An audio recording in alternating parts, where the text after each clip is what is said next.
किसी की जान चली गई है, कोई छोटा मामला थोड़ा। बिल्कुल सर।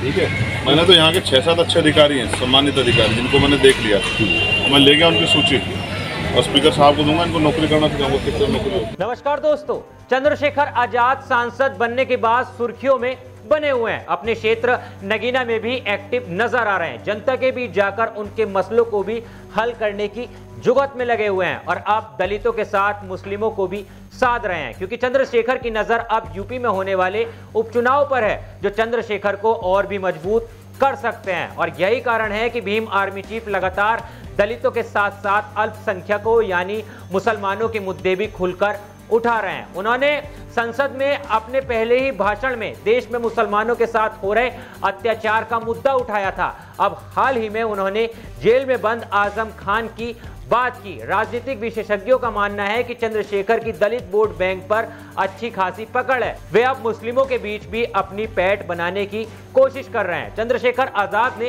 हाल ही में आजम खान और उनके परिवार की गिरफ्तारी को शासन की तानाशाही और अन्याय करार दिया। इससे पहले आजाद ने कहा था कि कांवड़ यात्रा के दौरान कई दिनों तक सड़कें बंद रहती हैं, लेकिन ईद पर 20 मिनट की नमाज के लिए रोक लगा दी गई है। ये ठीक नहीं है। इन मुद्दों पर सहारनपुर में मुस्लिम समाज के लोग भी चंद्रशेखर की तारीफ कर रहे हैं। चंद्रशेखर आजाद ने सांसद पद की शपथ लेने के बाद दिए एक इंटरव्यू में कहा था कि उन्होंने नगीना में अन्य जातियों के साथ साथ बड़ी संख्या में मुस्लिम वोट मिला है। लोकसभा जीतने के बाद अब चंद्रशेखर आजाद यूपी की 10 सीटों पर होने वाले उपचुनाव की तैयारी में जुट गए हैं। पार्टी ने भी अभी तक उम्मीदवारों का ऐलान नहीं किया है। हालांकि बताया यह जा रहा है कि चंद्रशेखर की आजाद समाज पार्टी मंथन में जुट गई है। वहीं पिछले एक दशक में मायावती की बसपा के कमजोर होने से उत्तर प्रदेश में दलित राजनीति में एक खालीपन पैदा हो गया है, जिसे आजाद भरने की कोशिश में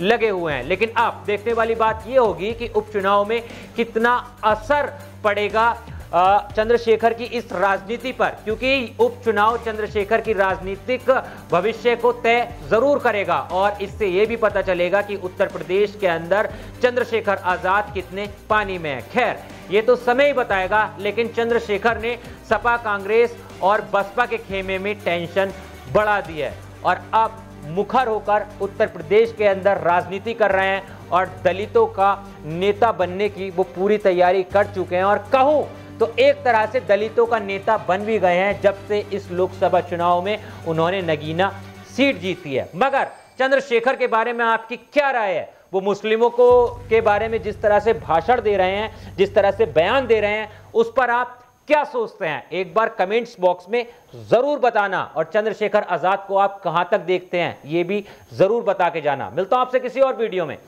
जय हिंद।